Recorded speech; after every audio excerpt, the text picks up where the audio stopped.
الحمد لله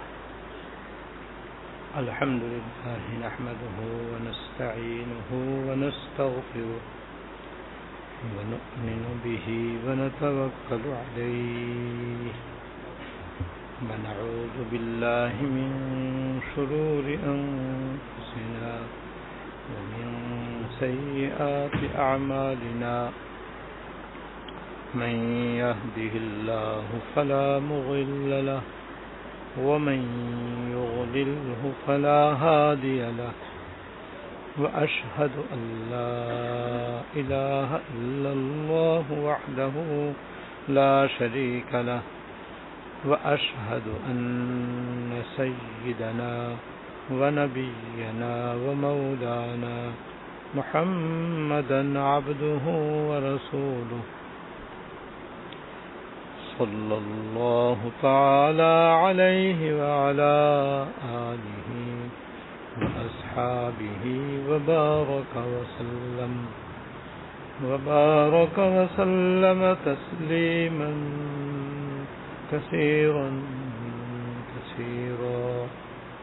أما بعد فأعوذ بالله من الشيطان الرجيم بسم الله الرحمن الرحيم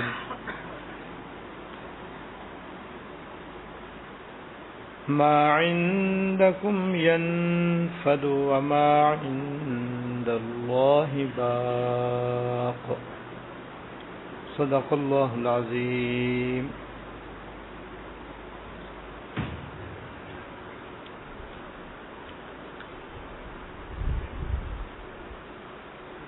میرے قابل احترام بزرگوں،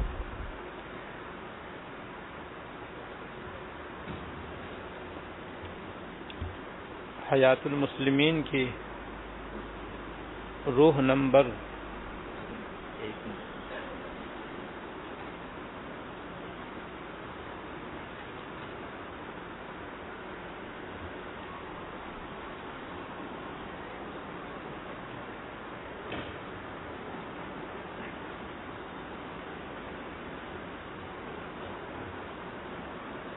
21 میں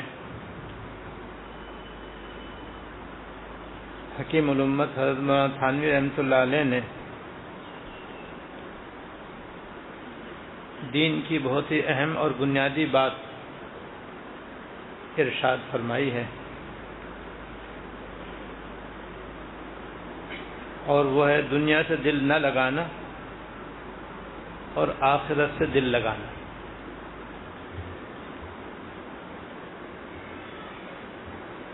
یہ ایسی اہم بات ہے کہ اگر اس پر کسی مسلمان کا عمل ہو جائے تو آن کی آن میں اس کے ظاہر کی بھی اصلاح آسان ہو جائے اور باطن کی اصلاح بھی آسان ہو جائے، اور ہر بندے کو اس دنیا میں اللہ تعالیٰ کا صحیح اور سچا تعلق نصیب ہو جائے۔ دوسرے لفظوں میں یہ بھی ہم سمجھ سکتے ہیں کہ دین پر عمل کرنے کی یہ چابی ہے۔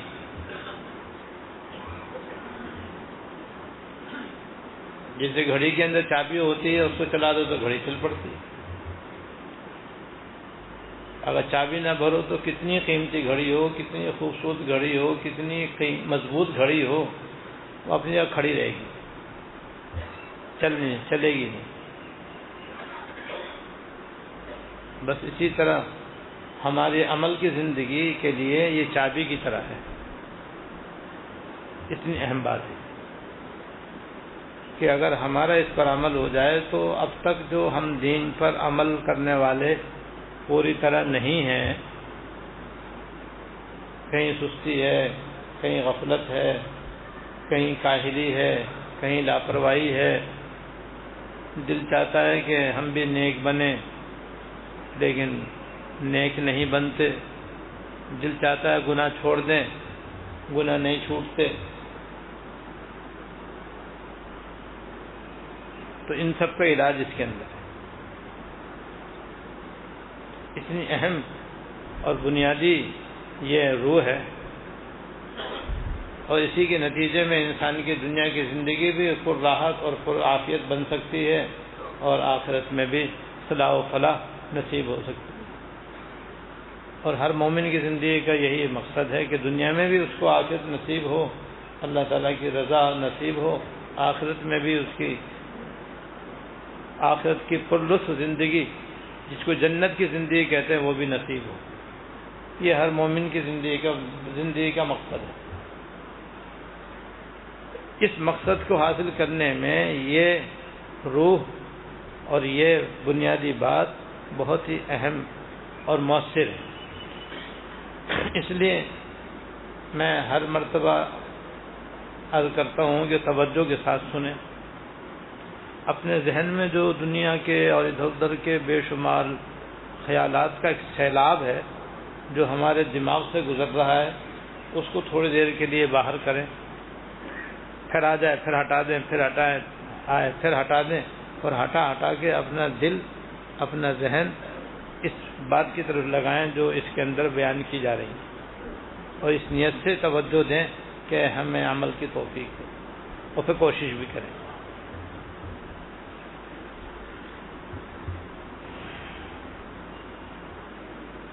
اس بات کو حضرت تھانوی رحمۃ اللہ علیہ نے قرآن شریف کی آیات اور احادیث سے ثابت فرمایا ہے۔ تقریباً 2 آیتیں آپ کے سامنے بیان ہو چکی ہیں، ان 2 آیات کا ترجمہ آپ کے سامنے آ چکا ہے۔ آج بھی انشاءاللہ تعالیٰ 2-3 آیات اور کچھ احادیث آپ کے سامنے بیان ہوں گی، اور ان سے یہی بات واضح ہوگی جس کا خلاصہ میں نے ابھی عرض کیا۔ 2 آیتوں کا ایک عنوان ہے آخرت کی نعمتیں دائمی ہیں۔ آخرت کی نعمتیں دائمی ہیں۔ اللہ جل شانہ کا ارشاد ہے، ما عندکم ینفد وما عند اللہ باق۔ جو کچھ دنیا میں تمہارے پاس ہے وہ ایک دن ختم ہو جائے گا، خواہ زوال سے یا موت سے، اور جو کچھ اللہ تعالیٰ کے پاس ہے وہ ہمیشہ رہے گا۔ اور یہ ایسی واضح بات ہے کہ معمولی علم رکھنے والا، سمجھ رکھنے والا بھی اس کو سمجھ سکتا ہے کہ اس دنیا میں جو کچھ ہمارے پاس ہے، چاہے وہ معمولی سے معمولی چیز ہو، چاہے وہ قیمتی سے قیمتی چیز ہو، وہ بہرحال ختم ہونے والی ہے، کیونکہ ساری دنیا ہی ختم ہونے والی، تو اس میں جو کچھ ہے وہ بھی ختم ہونے والی۔ کسی چیز کو بھی یہاں پر دوام اور بقا نہیں ہے۔ اللہ پاک نے دوسری جگہ فرمایا کل من علیہا فان، ہر وہ شخص جو اس زمین پر ہے ختم ہونے والے ہیں۔ وَيَبْقَى وَجْهُ رَبِّكَ ذُو الْجَلَالِ وَالْإِكْرَامِ، بس اللہ تعالیٰ کی ذات ہمیشہ ہمیشہ رہنے والی، اللہ جل شانہ کی ذات ہمیشہ سے ہے اور ہمیشہ رہے گی۔ یہ دنیا ختم ہونے والی ہے، ختم ہوتی ہے۔ ایک شعر بھی یاد آ گیا جو یہ ہے کہ انسان کو چاہیے کہ خیال قضا رہے، انسان کو چاہیے کہ خیال قضا رہے۔ ہم کیا رہیں گے جب نہ رسول خدا رہے صلی اللہ علیہ وسلم، جب حضور صلی اللہ علیہ وسلم جو اللہ تعالیٰ کے سب سے زیادہ محبوب ہیں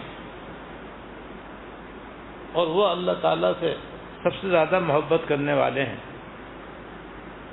جب وہ دنیا میں نہ رہے تب کیا کون رہے گا دنیا؟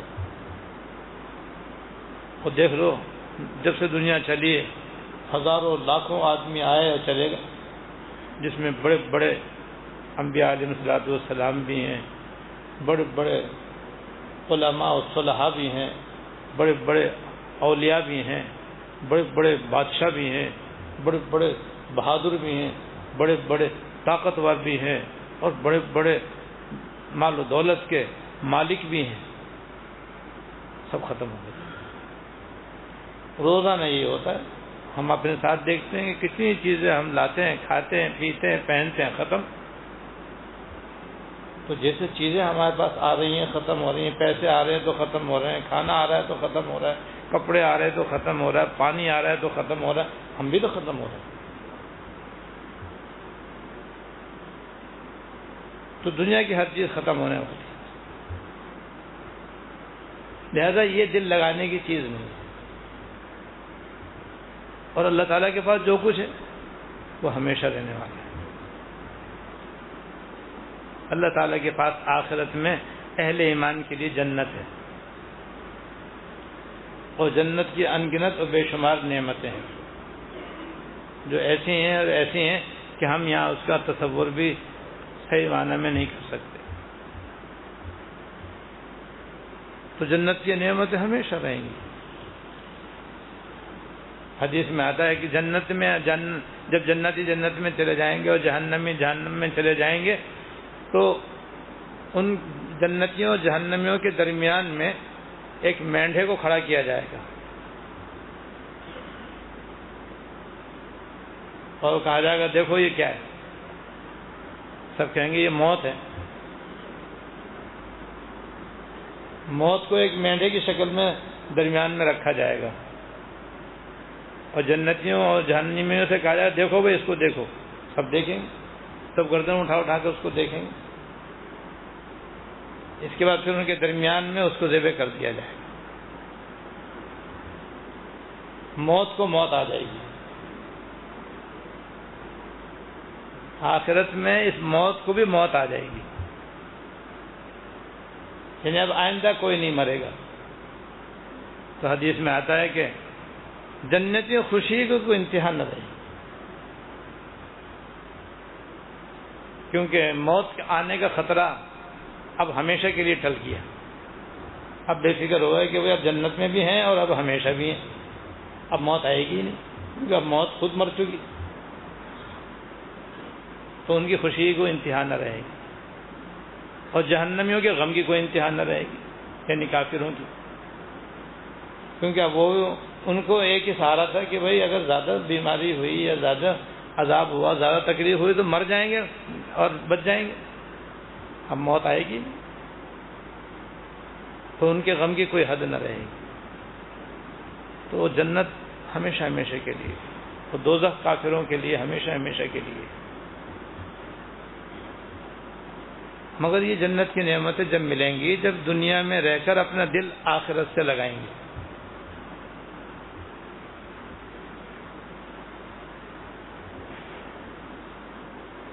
اور اتنی سی تو بات ہے بس کہ دنیا میں رہو، اللہ تعالیٰ کے حکم کے مطابق دنیا حاصل کرو، اس کو استعمال کرو، شکر ادا کرو، نافرمانی میں استعمال نہ کرو اور دل میں جگہ مت دو. بس یہ ہے ہمارا دین. یہ نہیں کہتے دنیا چھوڑ دو، دکان بند کر دو، بچوں کو چھوڑ دو، رشتہ داروں کو چھوڑ دو اور آبادی کو چھوڑ دو، جنگل میں جا کے چلے جاؤ. یہ تو رہبانیت ہے. اسلام میں رہبانیت ہے ہی نہیں. ظاہراً دنیا چھوڑنے کا حکم نہیں ہے، دل سے چھوڑنے کا حکم ہے، جو کچھ مشکل نہیں. اور آخرت کو اختیار کرنے کا حکم ہے اور آخرت کی طرف توجہ دینے کا حکم ہے. یعنی اللہ تعالیٰ کے احکام پر عمل کرو بس.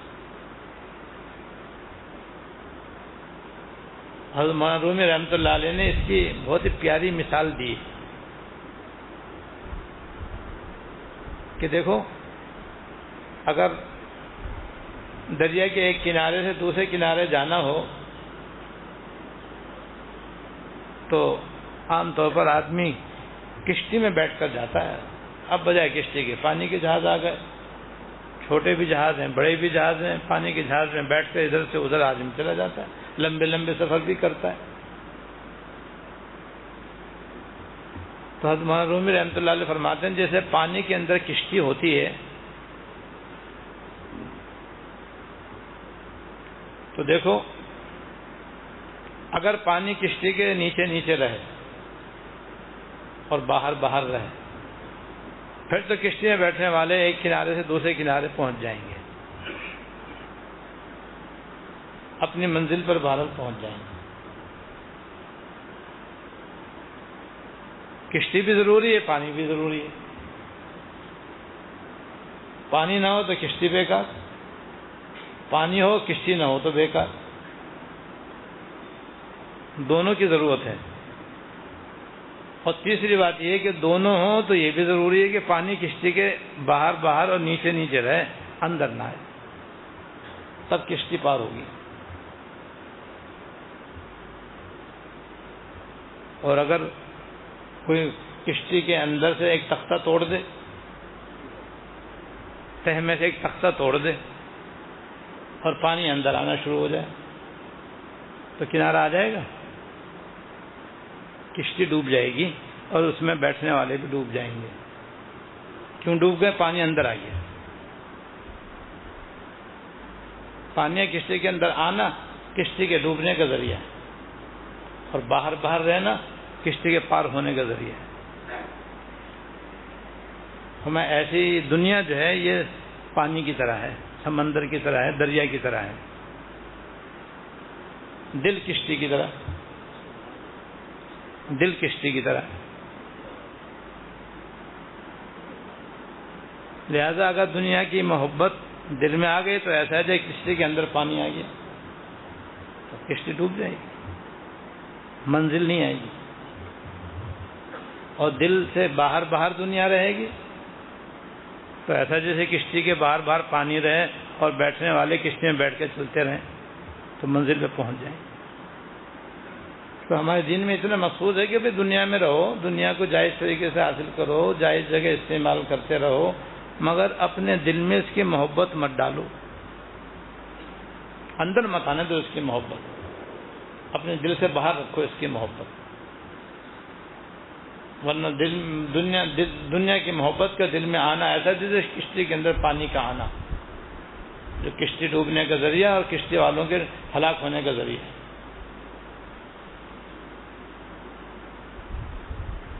بس کشتی سے باہر رکھو، دل سے باہر دنیا اپنے پاس رکھو، پھر دونوں کی ایک علامت ہے، یعنی کس کے دل میں دنیا کی محبت ہے اور کس کے دل میں دنیا کی محبت نہیں ہے، اس میں فرق اور اس کی علامت، تاکہ ہم میں سے ہر آدمی اپنا فی الحال جائزہ لے سکے کہ ہمارے دل میں محبت ہے دنیا کی یا باہر ہے۔ باہر ہے تو شکر ادا کرے، اندر ہے تو فکر کرے کہ یہ تو خطرناک کام ہو رہا ہے، یہ تو ڈوبنے کا انتظام ہو رہا ہے، کہیں ایسا نہ ہو میں غرق ہو جاؤں، یعنی آخرت کے اعتبار سے۔ جس شخص کے دل میں دنیا کی محبت ہوگی اس کے اندر آخرت سے غفلت ہوگی، نماز ادا کرنے میں سستی کرے گا، روزہ رکھنے میں غفلت کرے گا، روزہ کھائے گا، زکوٰۃ نہیں دے گا، یا کچھ دے گا کچھ نہیں دے گا، حج فرض ہو جائے گا کرے گا ہی نہیں،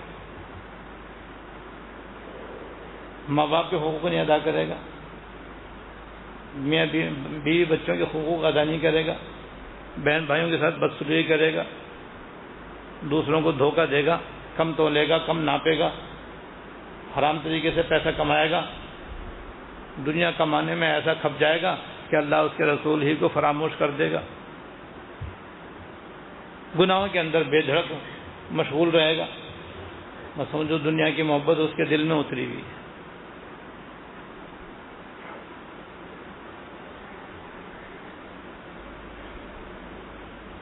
اور جس کے دل میں دنیا کی محبت نہیں ہوگی اس کی بھی علامت، اس کی علامت یہ ہے کہ کتنا ہی بڑا کاروبار ہو مگر اس کی نماز قضا نہیں ہوگی، جماعت فوت نہیں ہوگی اس کی، جیسی اذان ہوگی اس کا بڑے سے بڑا کاروبار جو ہے وہ بھی اس کو نماز سے نہیں روک سکے گا۔ کتنی مرتبہ جون جولائی میں رمضان آ جائے گا مگر وہ روزہ نہیں چھوڑے گا، زکوٰۃ نصیب پائے کے دے گا، صدقہ خیرات بھی خوب کرے گا، سخاوت سے بھی کام لے گا، جہاں جہاں پیسے خرچ کرنے میں اجر و ثواب ہے وہاں بھی بے دھڑک اپنا مال خرچ کرے گا، بیوی بچوں کے حقوق ادا کرے گا، ماں باپ کے حقوق ادا کرے گا، اللہ تعالیٰ کے احکام بجا لائے گا، اللہ تعالیٰ کے بندوں کے حقوق بجا لائے گا، اس میں کوئی سستی نہیں کرے گا، گناہ کا موقع آ جائے گا تو بے دھڑک گناہ سے اپنے آپ کو بچائے گا. بس سمجھ لو بھائی اس کے دل میں دنیا کی محبت نہیں ہے، چاہے وہ بادشاہ ہو اور بے شک وہ ارب پتی ہو، کروڑ پتی ہو. ذالک فضل اللہ یؤتیہ من یشاء. اور جن کے دل میں دنیا کی محبت نہیں ہے ان کے ان گنت واقعات ہیں، مگر ایک دو واقعات جو اپنے بزرگوں نے سنے جس میں درس عبرت ہے ہمارے لیے، وہ میں ایک سنا دیتا ہوں آپ کو. ہم اپنے حضرت رحمۃ اللہ علیہ سے یہ واقعہ سنا تھا، اور شیخ حداد رحمۃ اللہ علیہ کو سے سنایا کرتے تھے. حداد کہتے ہیں لوہار کو، جو لوہے کو آگ میں گرم کر کے مختلف کل پرزے بناتے ہیں، چھری کانٹے بناتے ہیں، بیچتے ہیں. ایسے وہ بزرگ تھے.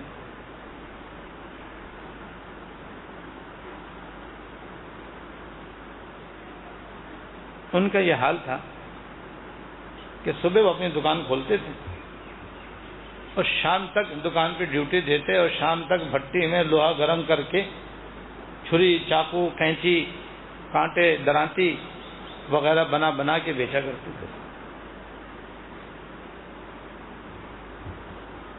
لیکن ان کا یہ حال تھا کہ اگر انہوں نے بھٹی میں سے کوئی لوہے کا ٹکڑا جو گرم ہونے کی وجہ سے آگ کی طرح لال ہو رہا ہے اس کو نکالا اور آئرن کے اوپر رکھا، آئرن کہتے ہیں بڑے لوہے کو جس پر رکھ کر ہتھوڑا اس کے اوپر مارا جاتا ہے، وہ انہوں نے اس پہ رکھا اور ہتھوڑا اٹھایا اس کو مارنے کے لیے. اب یہ ہتھوڑا یہاں پر ہے، اتنے میں اذان کی آواز انہیں کان میں پڑی تو اسے پیچھے چھوڑ دیا.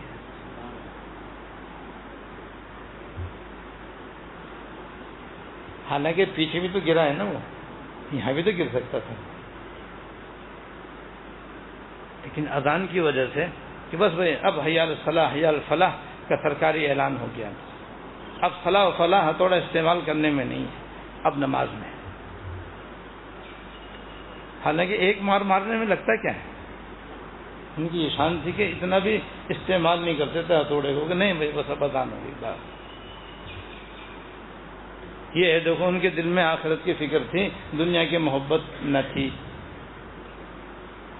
پیسے کی محبت تو انہیں بھی تھی، وہ بھی تو صبح شام تک کما رہے تھے، لیکن وہ کما رہے تھے اللہ تعالیٰ کے حکم کے مطابق. تو جس کے دل میں دنیا کی محبت ہوگی وہ تو دکان بند نہیں کرے گا. اب اس کی مثال اپنے ہم شہر میں دیکھ لو، جتنے بازار ہیں اذان کے بعد دیکھ لو کیسے کھلے رہتے ہیں. جمعے کے دن بھی کتنے دکاندار ایسے ہیں جو مسلمان ہیں اور شہر میں رہتے ہیں، اور جمعے کی پہلی اذان کے بعد بھی وہ کاروبار کرتے رہتے ہیں. ان کے دل میں دنیا کی محبت ہوئی، جس کی وجہ سے وہ گنہگار بھی ہو رہے ہیں، خطا کار بھی ہو رہے ہیں، آخرت سے غافل بھی ہو رہے ہیں.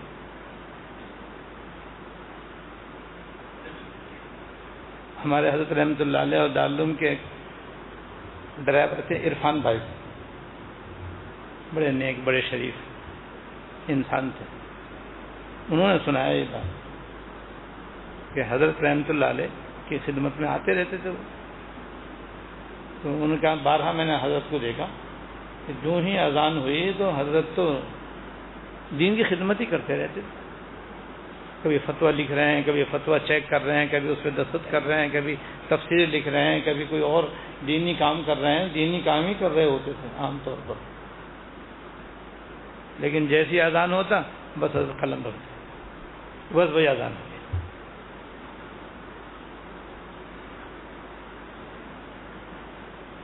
تو ہمیں بھی ایسے ہی کرنا چاہیے. بس سیدھی سیدھی بات ہے کہ ہمیں بھی چاہیے کہ ہم جب اللہ تعالیٰ کو کوئی حکم آ جائے تو دنیا کو چھوڑ کر اس کام کو بجا لائیں، پھر اس دنیا کی پرواہ نہ کریں.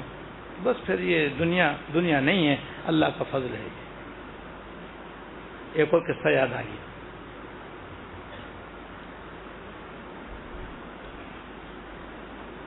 آج بھی مکہ مکرمہ کے اندر نہر زبیدہ کے آثار موجود ہیں. آج بھی مکہ مکرمہ میں نہر زبیدہ کے آثار موجود ہیں. یہ ایک بہت پرانی نہر ہے جو ہارون رشید کی بیوی ملکہ زبیدہ نے بہت بڑا سرمایہ خرچ کر کے بنوائی تھی، اور یہ اس زمانے میں آب رسانی کا عظیم منصوبہ تھا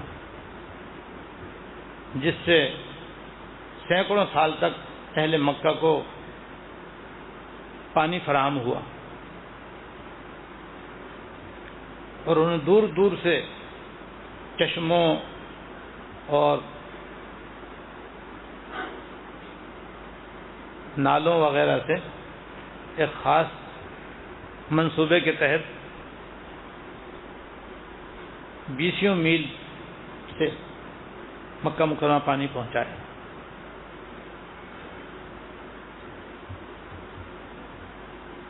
جب زبیدہ کا انتقال ہو گیا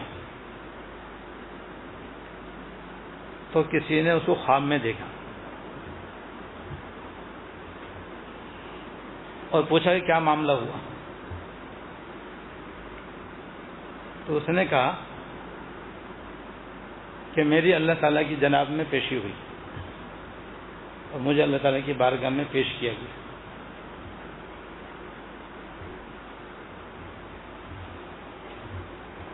جب اللہ تعالیٰ کی بارگاہ میں مجھے پیش کیا گیا تو اللہ پاک نے فرمایا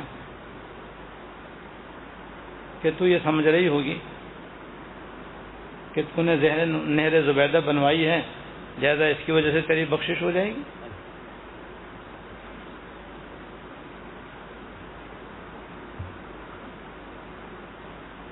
وہ تو تیرے پیسے سے نہیں بنی ہے، وہ تو بیت المال سے بنی ہے، مسلمانوں کے پیسے سے بنی ہے۔ تو کہتے ہیں یہ سن کر میرے پیروں سے زمین نکل گئی، کیونکہ مجھے اسی کا سہارا تھا کہ اللہ تعالیٰ نے میرے ذریعے یہ عظیم نیکی کروائی ہے، تو شاید یہ میرے لیے نجات کا ذریعہ بن جائے گی۔ میرے ذہن میں تو یہی تھا، لیکن جب اللہ تعالیٰ نے خود ہی فرما دیا بھائی اس کی وجہ سے تو تیری بخشش ہو نہیں سکتی، کیونکہ تو نے اپنے پیسے سے تھوڑی بنوائی ہے، مسلمانوں کے پیسے سے بنوائی ہے، تو مسلمانوں کا پیسہ استعمال۔ تو اب میں بڑی گھبرائی، پھر اب میرے لیے کیا ذریعہ ہوگا بخشش کا، اور کیسے میری بخشش ہوگی؟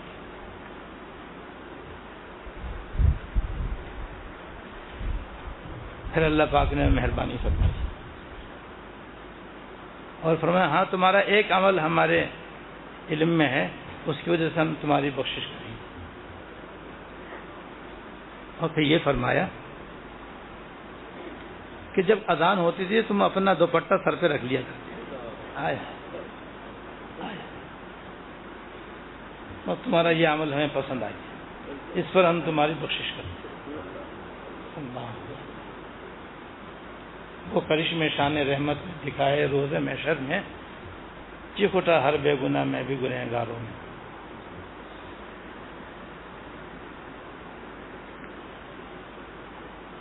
بس تمہارے اس عمل کی وجہ سے تمہاری بخشش کر دی، یعنی تمہارے دل میں ہمارے نام کا اتنا احترام تھا، ہماری اذان کا اس قدر ادب تھا کہ جب کبھی اذان کی آواز تمہارے کان میں پڑتی تھی تو اپنے سر کے دوپٹے کو سر پہ ڈھک لیا کرتے تھے کہ اللہ کا نام بلند ہو رہا ہے۔ انہوں نے آس لگائی ہوئی تھی کہ نہر زبیدہ اللہ پاک نے مجھ سے بنوائی ہے تو بس اس سے میری بخشش ہو جائے گی، بخشش کس عمل سے ہوئی جس کا اس کو خیال بھی نہ تھا۔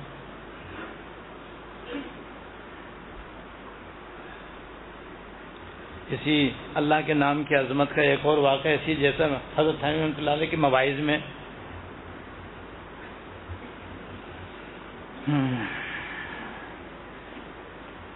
کہ ایک دیہات میں ایک بڑی بھی تھی، جب ان کا انتقال کا وقت قریب آیا تو وہ کچھ بولنے لگی، تو گھر والے جو تھے وہ کچھ سمجھے نہیں کیا بول رہی ہیں، کوشش تو کیوں نہ سمجھنے کی، لیکن ان کے سمجھ میں آیا ہی نہیں کیا بول رہی ہے، ہماری اماں کیا بول رہی ہے۔ تو وہ محلے کے مسجد میں امام صاحب کے پاس گئے کہ امام صاحب ہماری والدہ کا آخری وقت ہے اور وہ کچھ بول رہی ہیں، سمجھ میں نہیں آ رہا کیا بول رہی ہیں، آپ چلو ہو سکتا ہے کوئی وصیت کر رہی ہیں۔ تو امام صاحب آئے اور کپڑا وپڑا ان کے منہ پہ ڈھکا اور پھر انہوں نے کان لگائے کیونکہ آواز بہت ہلکی تھی. تو امام صاحب نے جب ان کی ماں کی باتیں سنی تو ایک دم اچھل گئے اور خوشی کا اظہار کرنے لگے. ارے پاگلو، تمہاری ماں تو یہ کہہ رہی ہے، تمہاری ماں کو تو جنت کی بشارت دی جا رہی ہے، اور یہ تو عربی میں بول رہی ہے. یوں کہہ رہی ہے تمہاری ماں کہ ارے میرے بیٹو، یہ دو آدمی میرے پاس کھڑے ہوئے یوں کہہ رہے ہیں بڑی بھی گھبرائیو مت، جنت میں جائے گی تو. ہاذان رجلان یقولان ادخل الجنہ، یوں کہہ رہے ہیں یہ آدمی جو کھڑے ہوئے ہیں یوں کہہ رہے ہیں کہ گھبراؤ نہیں، تھوڑی دیر کی بات ہے پھر تم جنت میں چلی جاؤ. اور یہ کہہ کر وہ پوچھنے لگے کہ تمہاری اماں کیا عمل کرتی تھی، اس وجہ سے ان کو یہ جنت کی بشارت مرنے سے پہلے دی جا رہی ہے. تو انہوں نے کہا کیا ایسے تو کوئی بات نہیں ہے، ہماری اماں تو جیسے اوروں کی اماں ہوتی ہیں تھی، ہماری ماں بھی تھی کوئی بہت زیادہ عابدہ زاہدہ اللہ والی تو نہیں تھی. یعنی کوئی نہ کوئی عمل ان کا ایسا ہے جس پر ان کو یہ عظیم بشارت دی جا رہی ہے اور تسلی دی جا رہی ہے. بلا وجہ کسی کو ایسی بشارت نہیں ملا کرتی. غور کرو ان کا کون سا ایسا عمل ہے. تو غور کرنے کے بعد انہوں نے کہا کہ اور تو کوئی بات ہمیں سمجھ میں نہیں آ رہی، بس اتنی بات ہے کہ جب کبھی بھی ہمارے اذان ہوتی تھی نا تو ہماری ماں بچوں سے کہتی بچوں خاموش ہو جاؤ، اللہ کا نام بلند ہو رہا ہے.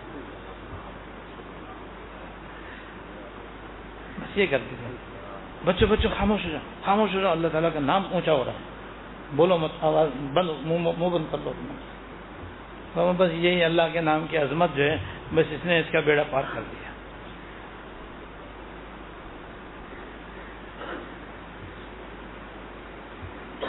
تو بھائی جس کے دل میں آخرت کی فکر ہوگی، اللہ تعالیٰ کی محبت ہوگی، اس کا تو ایسا عمل ہوگا. اور جس کے دل میں دنیا کی محبت ہوگی وہ اذان کے بعد بھی دکان کھول لے گا، وہ جمعے کی اذان یا بل کے بعد بھی دکان کھولے گا اور پرواہ نہیں کرے گا کہ بھئی میں گنہگار ہو رہا ہوں تو گناہ سے بچوں، یہ اذان ہو گئی ہے تو جا کے نماز پڑھوں. نہ جماعت کی پرواہ کرے گا، نماز کی پرواہ کرے گا. تو زمین و آسمان کا فرق ہو گیا نہیں ہو گیا. اس وجہ سے میں کہہ رہا ہوں کہ یہ جو روح ہے یہ چابی ہے دین پہ چلنے کی، کہ دنیا کی محبت دل سے باہر نکلے تو بھئی سارے دین پہ چلنا آسان. اور جب تک دنیا کی محبت دل میں بیٹھے رہے گی تو بھئی حب الدنیا راسو کل خطیئۃ، ساری خطاؤں کی جڑ دنیا کی محبت ہے. اور جب تک یہ دل میں رہے گی بس سستی، کاہلی، لاپرواہی، غفلت، معمولات کی پابندی نہیں، کچھ نہیں ہوتا جی، بچے یہ بھی نہیں ہوتا وہ بھی نہیں ہوتا، گناہ بھی نہیں چھوٹتے، طبیعت چاہتی ہے گناہ ہی کریں، گناہ ہی کر رہے ہیں. لاکھ سمجھا لو، لاکھ بتا دو، ہمت کر لو، کوشش کر لو، نہیں. بات یہ کہ اندر ہی کیا کہتے ہیں دنیا کی محبت ایسی بھری ہوئی ہے کہ وہ رکاوٹ ہے. گھڑی میں چابی نہیں ہوگی تو گھڑی کیسے چلے گی؟ کتنے ہی ہلا لو، کتنی جھٹکے دے لو، جب تک چابی نہیں بھرو گے، سیل نہیں لگاؤ گے، کیسے چلے گی؟ دل کا سیل تو یہ ہے، دل کی چابی تو یہ ہے.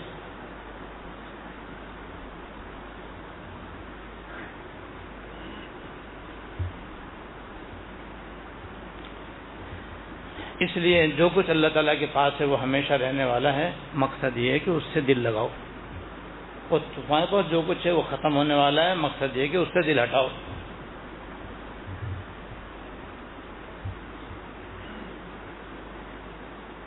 اور دوسری آیت میں اللہ تعالیٰ کا ارشاد ہے مال اور اولاد دنیاوی زندگی کی ایک رونق ہے. جو اعمال صالحہ ہمیشہ کو باقی رہنے والے ہیں وہ آپ کے رب کے نزدیک ثواب کے اعتبار سے بہترین ہے اور امید کے اعتبار سے بدرجہ بہتر ہے. یعنی دنیا کا روپیہ، پیسہ، مال، دولت، زمین، مکان، دکان، جائیداد، ساری چیزیں اچھی لگتی ہیں آدمی. کون کہتا ہے ہمیں بری لگتی ہیں؟ سبھی کہتے ہیں مزہ آتا ہے. بھائی مزہ نہ ہوتا تو کون حاصل کرتا ہے؟ سب اسی لیے اسی کے دوڑ میں لگے ہوئے ہیں، ساری دنیا اسی کی دوڑ میں. تین چیزیں میں نے بتائی تھی پہلے بھی کہ ساری دنیا کی اصل تین چیزیں، زن زر زمین، اور اس کی محبت فطری بھی ہے، اس فطری محبت کی وجہ سے بس اس کے پیچھے دوڑ رہا. تو مسلمانوں کو تو نہیں دوڑنا چاہیے، لیکن بہرحال جو بھی دوڑے گا تو پھر وہ تو ہارے گا. دنیا کی محبت ہے، اس لیے سب چیزیں اچھی لگتی ہیں، لیکن اللہ تعالیٰ یہ فرما رہے ہیں کہ اللہ تعالیٰ کے پاس جو نعمتیں وہ اس سے بھی زیادہ بہتر ہے، اور وہ ہمیشہ ہمیشہ رہنے والی ہیں،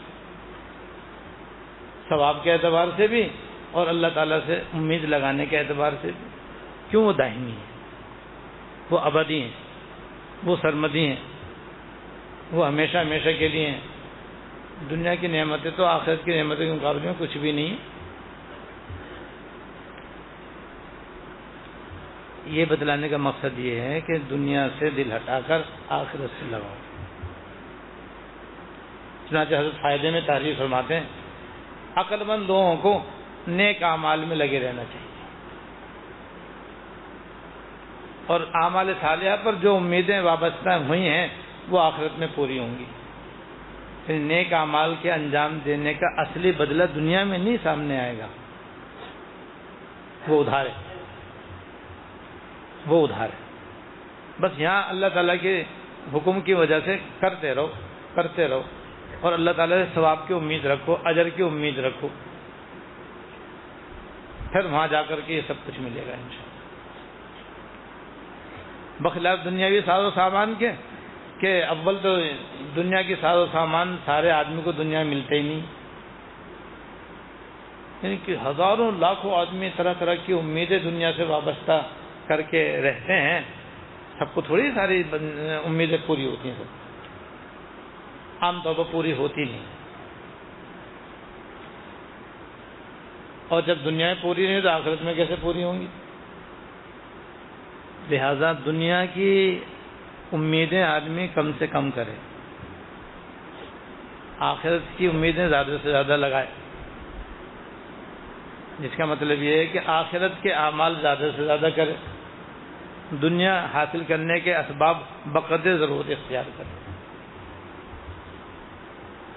اور یہ بھی ہے کہ جو بندہ اس دنیا میں رہ کر کے اپنے دل کو آخرت سے لگا لیتا ہے اور اپنے دل میں اللہ تعالیٰ کی محبت کو بسا لیتا ہے تو پھر اللہ تعالیٰ اس کے دنیا کی آرزویں اور تمنائیں بھی جو تھوڑی سی ہوتی ہیں پوری فرماتے ہیں. کیونکہ جس کے دل میں آخرت کی فکر آئے گی دنیا کی امیدیں اس کی بالکل ختم ہو جائیں گی، یہ کم ہو جائیں گی، اور جب کم ہو جائیں گے تو وہ پوری بھی ہو جائیں گی.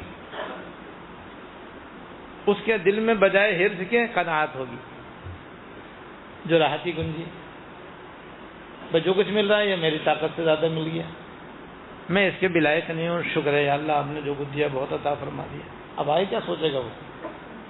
اور آخرت تو بنانے سے بنے گی، لہذا اس کی فکر میں لگ جائے گا تو اللہ تعالیٰ دنیا میں بھی اس کی آرزویں پوری فرما دیں گے اور آخرت میں بھی جس ثواب کی وہ امید رکھتا ہے عطا فرما دیں گے.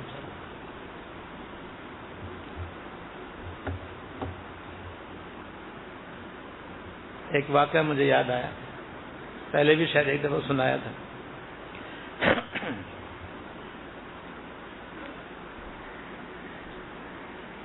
ایک دفعہ عیسیٰ علیہ السلام تشریف لے جا رہے تھے. دوران سفر آپ کا گزر ایک دریائے کنارے سے ہوا، دریائے کنارے سے آپ کا گزر ہوا. آپ نے دیکھا کہ کنارے پر دو آدمی مچھلی پکڑ رہے ہیں، مچھلی کا شکار کر رہے ہیں، ایک مسلمان اور ایک کافر. اور خدا کی شان کے مسلمان بسم اللہ پڑھ کے اور مزید دعا وغیرہ کر کے اپنا جال دریا میں ڈالتا ہے مچھلی پکڑنے کے لیے، اور جب وہ جال کھینچتا ہے تو نہ مچھلی کا بچہ، بالکل خالی واپس آ رہا ہے. اور اس کے برابر میں تھوڑے سے فاصلے پر ایک غیر مسلم اپنا جال مچھلی میں ڈالتا ہے اپنے بتوں کا نام لے کر، تو وہ مچھلیوں سے بھرا ہوا نکلتا ہے. وہ کبھی تو اتنا بھرا ہوا نکلتا ہے تو اسے کھینچتا ہی نہیں، تو دوسروں کو بلاتا ہے، اس کو بلاتا ہے ذرا آنا، ذرا جال کھینچوانا. میں ایسے کھینچا نہیں جا رہا، مچھلی زیادہ آ گئی، اور پھر وہ اپنے ٹوکروں پہ ٹوکرے بھر رہا۔ حضرت نے یہ عجیب و غریب ماجرا دیکھا کہ مسلمان کا جال خالی آ رہا ہے، اس کے سارے ٹوکرے خالی، اور کافر کا جال بھرا ہوا نکل رہا ہے، اس کے ٹوکرے بھرے ہوئے۔ تعجب فرمانے لگے، سوچنے لگے کہ معاملہ تو الٹ ہونا چاہیے تھا، یہ مسلمان ہے، اللہ تعالیٰ کا نام لے ہوا ہے، اس کی تو مدد ہونی چاہیے، اس کا تو جال مچھلی سے بھرا ہوا نکلنا چاہیے، وہ کافر ہے، نافرمان ہے، تو اس کو تو محروم ہونا چاہیے۔ لیکن اللہ کے پیغمبر تو جانتے تھے کہ اللہ تعالیٰ کوئی کام حکمت سے خالی نہیں، اس لیے اللہ تعالیٰ سے عرض کی پروردگار جو کچھ آپ کی طرف سے ہو رہا ہے بالکل برحق ہو رہا ہے، میرا اس کے اوپر یقین ہے، لیکن اگر آپ اس کی حقیقت ظاہر فرما دیں تو مزید مجھے فائدہ ہو جائے۔ کہ ایسا کیوں ہو رہا ہے کہ مسلمان کا جال خالی اور کافر کا جال بھرا ہوا آ رہا ہے؟ تو اللہ پاک نے فرمایا کہ عیسیٰ ذرا اوپر نظر کرو، نظر اوپر اٹھاؤ۔ اوپر اٹھایا تو اوپر تو آسمان، ساتویں آسمان پر جنت ہے، اس جنت میں اس مسلمان کا محل نظر آیا، اور اس محل کے صحن میں ایک بہت خوبصورت اور بڑا سا تالاب ہے، دیکھا کہ اس میں مچھلیاں تیر رہی ہیں۔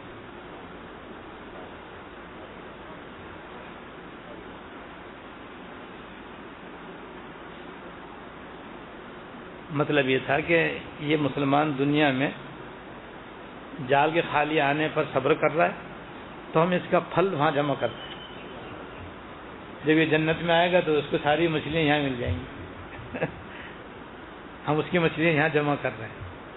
اس کا مطلب خاتمہ بھی ایمان پر ہوگا، مغفرت بھی ہوگی، جنت میں بھی جائے گا، یہ محل بھی ملے گا، محل کے اندر یہ تالاب بھی مچھلیوں سے بھرا ہوا ملے گا۔ پھر فرمایا نیچے دیکھو، اور ساتویں زمین کے نیچے اللہ بچائے، جہنم میں اللہ تعالیٰ بچائے۔ انہوں نے حضرت نے نظر نیچے فرمائے تو جہنم نظر آئی، اور جہنم کے بیچوں بیچ اس کافر کا مقام نظر آیا، اور یہ دیکھا کہ وہاں اس کا ایک تالاب ہے جو سانپ بچھوؤں سے بھر رہا ہے، کہ جب یہ مرے گا تو دوزخ میں جائے گا، اور وہاں اس کو اس گڑھے میں سے سانپ بچھوؤں کے ذریعے عذاب ہوگا۔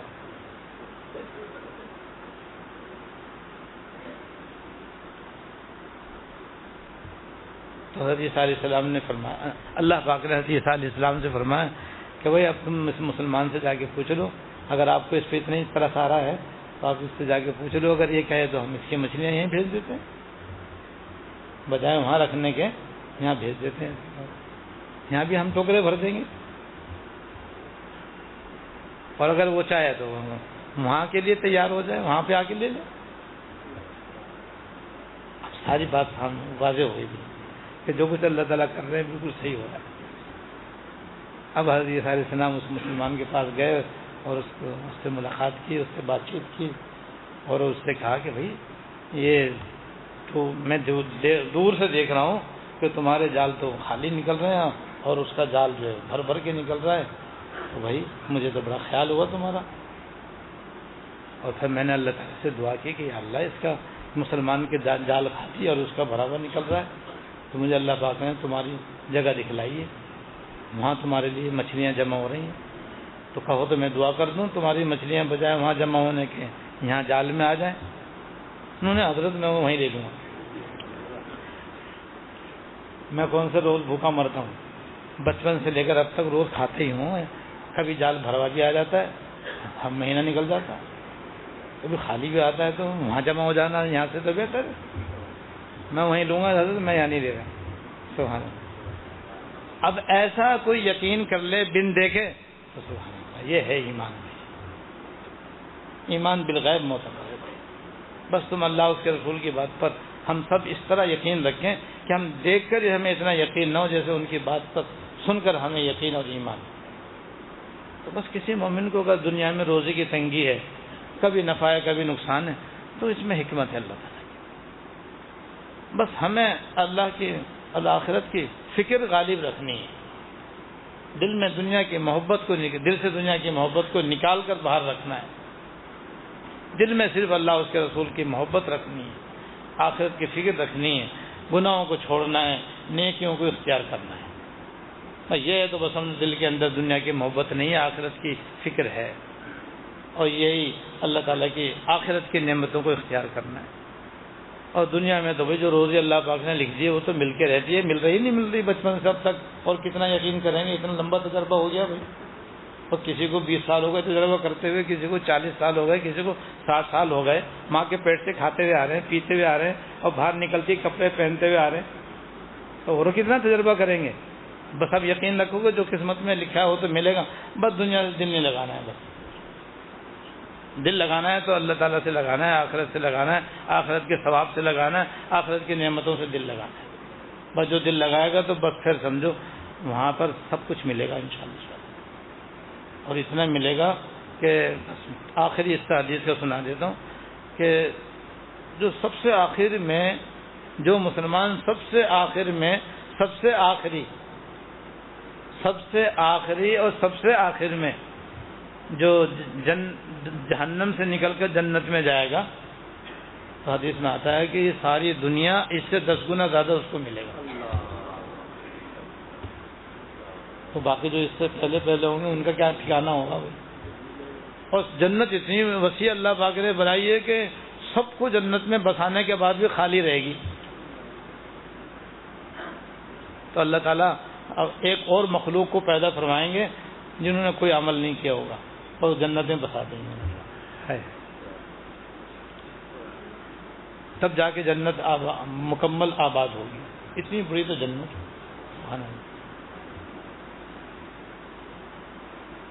لہذا سینکڑوں غم ہے زمانہ ساز کو, ایک طرح غم ہے تیرے ناساز کو. بس یہ نصیب ہو جائے کہ اللہ تعالیٰ اپنا غم اور آخرت کی فکر عطا فرمائے. اللہ تعالیٰ ہم سب کو توفیق عطا فرمائے.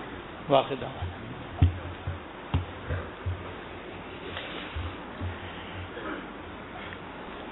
اللهم لك الحمد لا نحصي ثناء عليك أنت كما أثنيت على نفسك. اللهم لك الحمد لا نحصي ثناء عليك أنت كما أثنيت على نفسك.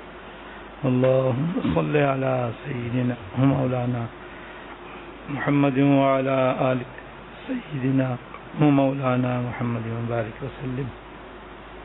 ربنا ظلمنا أنفسنا وإن لم تغفر لنا وترحمنا لنكونن من الخاسرين. ربنا ظلمنا أنفسنا وإن لم تغفر لنا وترحمنا لنكونن من الخاسرين.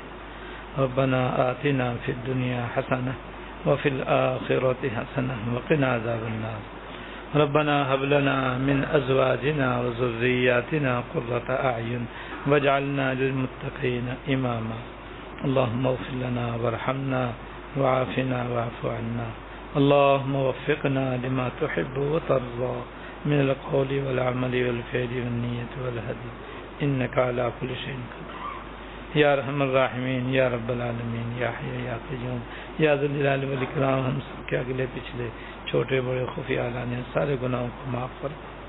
یا اللہ جتنی نعمتیں ان گنت و بے شمار ہم نے استعمال کی ہیں پروردگار, ان سب نعمتوں کا ہم شکر ادا کرنے سے بھی عاجز اور قاصر ہیں. اس میں ہم سے جو کوتاہی ہوئی اس کو بھی اپنے رحمت سے معاف فرما, اس کو بھی اپنے رحمت سے معاف فرما. یا اللہ جتنے بھی اعمال صالحہ کی آپ نے توفیق عطا فرمائی ان کے ادا کرنے میں بھی ہم سے زبردست کوتاہی اور غفلت ہوئی, اس کی بھی ہم آپ سے معافی مانگتے ہیں. اپنے رحمت سے معاف فرما, اپنے رحمت سے درگزر فرما. یا ارحم الراحمین, دنیا اور آخرت میں ہر لمحہ عافیت کاملہ عطا فرما, عافیت کاملہ عطا فرما. یا اللہ ہمیں اپنی اطاعت و فرما برداری میں اخلاص عطا فرما, اخلاص عطا فرما. ہمارے دل سے ہمارے دل میں اپنی محبت پیوست فرما, آخرت کی فکر غالب فرما. ہمارے دل میں اپنی محبت کو پیوست فرما اور آخرت کی, اور یا اللہ آخرت کی فکر غالب فرما. دنیا کی محبت مغلوب فرما. یا اللہ دنیا کی محبت کو مغلوب فرما. یا اللہ دنیا کی محبت کو مغلوب فرما. یا ارحم الراحمین, دنیا اور آخرت میں ہر خیر عطا فرما, ہر شر سے پناہ عطا فرما. ظاہراً اور باطن اپنے تابع داری نصیب فرما. یا اللہ دوا میں طاعت اور کثرت ذکر کی نعمت نصیب فرما، دوا میں طاعت اور کثرت ذکر کی توفیق عطا فرما۔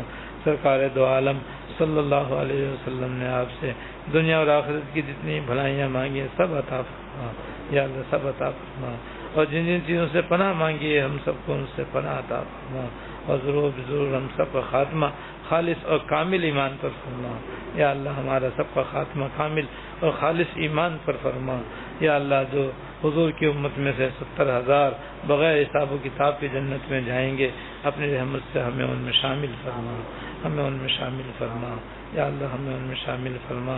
ہم سب کی تمام نیک مرادیں پوری فرما، جتنے احباب خواتین و حضرات جہاں جہاں یہ بیان سن رہے ہیں سب کی نیک مرادیں پوری فرما یا اللہ، ان کی دعاؤں میں ہمیں شامل فرما، ہماری دعاؤں میں ان کو شامل فرما، اور ہمیں مرتے دم تک اپنی مرضیات پر چلنے کی توفیق عطا فرما۔